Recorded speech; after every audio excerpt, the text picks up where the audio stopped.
সাফান, শিক্ষকদের আন্দোলনের বিস্তারিত খবরাখবর জানাবেন আমাদের।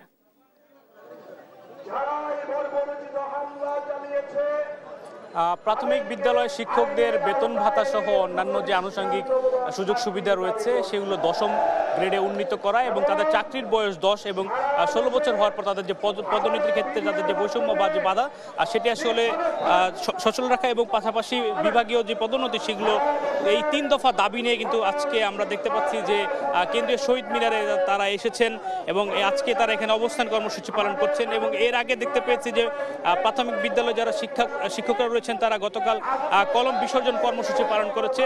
তো সেখানে কিন্তু তারা গতকাল শাহবাগ মোড়ে অবস্থান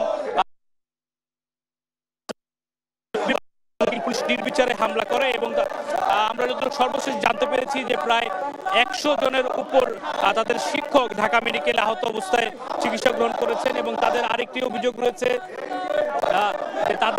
তাদের মধ্য থেকে কিন্তু 5 জনকে পুলিশ তাদের নিজস্ব হেফাজতে নিয়েছেন এবং তাদেরকে কিন্তু এখনো মুক্তি দেওয়া হয়নি। তাদেরকে যেটি বলা হচ্ছে যে আপনারা যতক্ষণ পর্যন্ত এই আন্দোলনটি বন্ধ না করবেন ততক্ষণ পর্যন্ত এই 5 জনকে আসলে মুক্তি দেওয়া হবে না, এমনটি আমরা এখানে দেখতে পেয়েছি। তো সকাল থেকে যেটি দেখতে পাচ্ছি যে কেন্দ্রের শহীদ মিনারে তারা তাদের যে দাবিগুলো রয়েছে সেগুলো তারা নিয়ে এসেছেন এবং তারা এখানে বিভিন্ন স্লোগান দিচ্ছেন এবং তাদের দাবি আদায়ের জন্য তারা বলছেন।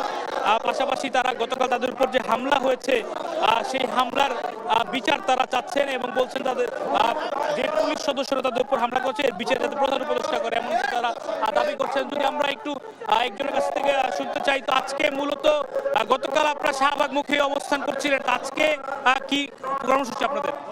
জি, আজকের কর্মসূচি শহীদ মিনারে অবস্থান, তারপরে কর্মসূচি আসবে। আমাদের কেন্দ্রীয় নেতৃবৃন্দ যে কর্মসূচি ঘোষণা করে সেই মোতাবেক আমরা কাজ করব। গতকাল শাহবাগে যে ঘটনাটি ঘটেছে সেখানে আপনাদের কতজন আহত হয়েছে?